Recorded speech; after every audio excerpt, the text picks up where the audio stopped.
Chegamos no nosso 10º encontro e agora a gente vai falar de algo que eu acredito que todos nós, no momento da vida, vamos conhecer: as dívidas. Quem aí já está endividado? Quem aí pretende, né, realizar uma dívida? Então, essa aula a gente vai trabalhar um pouquinho sobre as dívidas. Quando você faz o seu orçamento financeiro e o seu diagnóstico, você começa a perceber aquilo que mais vai impactar aí a sua vida financeira. E muitas das vezes o que mais nos impacta são as nossas dívidas. O endividamento é algo que todos nós, em algum momento, vamos estar suscetíveis a passar. Então, as dívidas, se bem controladas, organizadas, elas podem nos elevar potencialmente a crescer nosso patrimônio, a ter uma qualidade de vida melhor. Mas quando a gente acaba tendo um descontrole com as dívidas, elas se tornam aí os nossos maiores problemas financeiros. Então, nessa aula, a gente vai conhecer um pouquinho sobre o que são dívidas, como a gente pode sair do endividamento e como ter uma relação saudável aí com as nossas contas. Dívida é um valor monetário ou obrigação que uma pessoa ou entidade tem que pagar à outra, como resultado de uma compra, crédito, empréstimo ou qualquer outro compromisso financeiro. Em outras palavras, é o compromisso de honrar e quitar um valor devido em um prazo previamente acordado. Pode ser também uma ferramenta útil para realizar compras ou investimentos, mas se não forem bem controladas, podem levar ao endividamento. E aí que está o grande problema. Hoje, no Brasil, 73% das famílias estão endividadas e algumas acabam entrando no superendividamento, principalmente devido ao uso do cartão de crédito. Mas será que o cartão de crédito é o vilão mesmo dessa história? Vamos ver. Tipos de dívida. Dívida de consumo são aquelas relacionadas à compra feitas no crédito, como parcelamento de compras, né? O uso do cartão de crédito. Dívida de empréstimo inclui empréstimos pessoais, financiamentos de imóveis ou veículos ou qualquer outro tipo de empréstimo. Dívidas de aluguel, obrigação, né, para pagamento de aluguel e outras despesas relacionadas à moradia ou aluguel de bens. Dívidas com o governo são os impostos não pagos, taxas, multas, outras obrigações tributárias e não tributárias com órgãos públicos. Então, as dívidas podem ter vários tipos, desde impostos a consumo. Dívida boa. Nem toda dívida é ruim. Por quê? São dívidas que vão te ajudar a aumentar seu patrimônio ou trazer um potencial aí de ganho no futuro. Exemplo, FIES, né? Empréstimo educacional, que pode gerar uma maior qualificação profissional e aumentar sua renda no futuro. Ou um empréstimo para abrir um negócio, que, se bem sucedido, pode trazer aí bons retornos financeiros. Dívida ruim. Dívida ruim é aquela que tu contrai para consumo, não tem retorno, como o uso excessivo do cartão de crédito para compras não essenciais, ou financiamento de produto que não agregam valor ao longo do tempo. Essas dívidas são prejudiciais porque não geram retorno financeiro e os juros cobrados podem aumentar rapidamente o saldo devedor. Dívidas ruins, parcelar a fatura do cartão de crédito é algo que os juros são altíssimos. Utilizar cheque especial como se fosse uma reserva de emergência também tem juros altíssimos. A dívida e a inadimplência têm algumas diferenças. Quando eu contraio uma dívida, eu estou tendo um compromisso. Eu vou pagar algo no futuro. Mesmo que ainda não chegue a data do vencimento, eu tenho um prazo e tenho aí um valor de parcela. Com a dívida em dias, você pode amortizar, que é uma redução gradual do saldo devedor de um empréstimo ou financiamento, por meio do pagamento de parcelas, onde cada pagamento é composto por uma parte que quita o valor principal da dívida, amortiza, e outro que cobra os juros e encargos. Como funciona? Na hora de escolher um parcelamento aí de fatura ou empréstimo, você vai avaliar a melhor taxa para você. Se a melhor taxa para você naquele momento, daquela dívida, é parcelar, você parcela aquele cartão. Se a melhor taxa é fazer um empréstimo e cobrir aquela dívida, aí você vai escolher, através de ferramentas hoje disponíveis, qual é o melhor para você. Você pode amortizar as dívidas quando elas estão em dias, pagando das últimas parcelas de trás para frente, não é isso? Porque a sua dívida vai atualizar.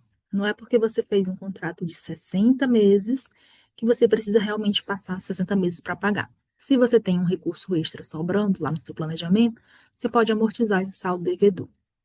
Então, as principais formas de amortizar, né, são feitos pagamentos programados de antecipação de parcela. Os sistemas de amortização mais comum é a tabela Price e o SAC, Sistema de Amortização Constante. Como funciona a amortização de uma dívida? Cada parcela de um financiamento ou empréstimo vai ser composto por duas partes principais. Valor principal, que é o montante que efetivamente diminui a dívida, juros e encargos, que é o custo do empréstimo ou financiamento que é pago ao credor. Um exemplo bem claro: o banco vai te emprestar 20 mil reais. E aí ele vai te dizer: se você me pagar esse valor em 5 anos, eu vou querer um juros e um encargo X valor. Mas se você me pagar antecipado, esses juros e esse encargo vai ser outro valor. Então, a sua dívida vai ficar atualizando no decorrer do tempo. Posso passar 5 anos a pagar? Sim. Mas posso amortizar? Sim, também. Redução do saldo devedor. Com o pagamento de cada parcela, a parte do valor principal vai diminuindo o valor que você deve, o que, por sua vez, faz com que a quantidade de juros nas parcelas futuras seja menor. Ou seja, fiz um empréstimo de 20 mil reais. Minha primeira parcela deu 2.500.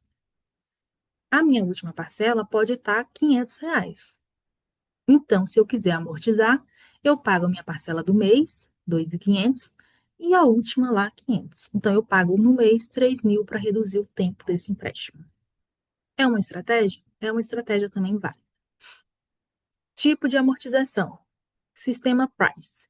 Parcela tem valor fixo, porém a composição da parcela varia ao longo do tempo. Inicialmente, uma parte maior da parcela é para juros e uma menor para amortização. E isso se inverte conforme a dívida é quitada. Comumente também usado em empréstimos e financiamentos. Sistema SAC. É um sistema onde a parte da amortização é constante em todas as parcelas.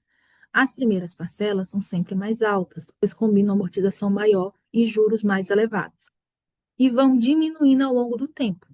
Podem ser vistas com maior frequência quando você faz um contrato aí de crédito imobiliário, em que você escolhe começar pagando a maior parcela para no final lá do seu contrato pagar as menores. E estratégia de amortização. Antecipação de parcela. Todas as vezes que você cria um acordo com o banco, ele te dá um prazo para pagar. Mas se você quiser amortizar, você pode antecipar as parcelas. É possível adiantar o pagamento, o que pode reduzir o prazo e o custo total da sua dívida. Depende muito de qual sistema está sendo utilizado. É muito comum as pessoas amortizarem financiamento de veículos, mas empréstimos e consignados também podem ser amortizados, de acordo, claro, com a característica de cada banco que você fez o seu contrato. Qual o benefício da amortização? Redução de custo. Quando você antecipa a parcela, você acaba economizando nos juros que você pagaria no decorrer do tempo. Voltando lá para os nossos primeiros vídeos, lembrem do valor do dinheiro no tempo. Então, quanto maior o prazo que eu tenho para pagar para o banco, maior vai ser o aluguel que eu vou ter que pagar para esse banco também. Aluguel que a gente fala é os juros. Controle financeiro.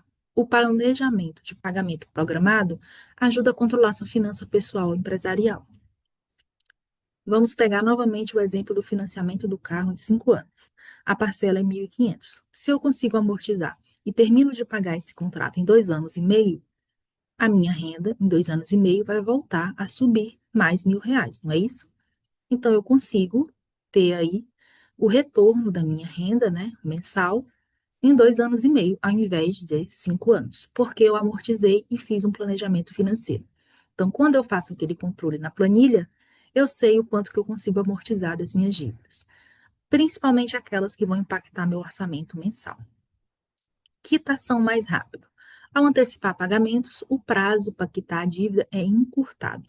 Uma dívida que eu demoraria 5 anos para pagar, se eu amortizar, eu posso reduzir para 3, para 2, depende muito da minha condição financeira atual. Inadimplência. A inadimplência, ela é um ponto que algumas pessoas vão acabar passando. Por quê? Vai chegar algum momento na nossa vida que a gente vai ter aí algum imprevisto. E se a gente não tiver bem organizado, bem planejado, a gente vai acabar entrando aí na inadimplência, que é a negativação do nome. Reduz a pontuação de crédito, Você tem dificuldade para obter crédito, você não consegue alugar uma casa e ter acesso a serviços essenciais. Corre o risco de penhora de bens e da conta bancária, e isso impacta muito a saúde psicológica e até física. Afinal, a dívida acaba se tornando aí um transtorno. Então, a inadimplência, ela é uma situação que pode ocorrer e ela acaba, né, também aí nos prejudicando psicologicamente, aquela situação da mentalidade financeira. No próximo vídeo, a gente continua falando aí sobre a inadimplência.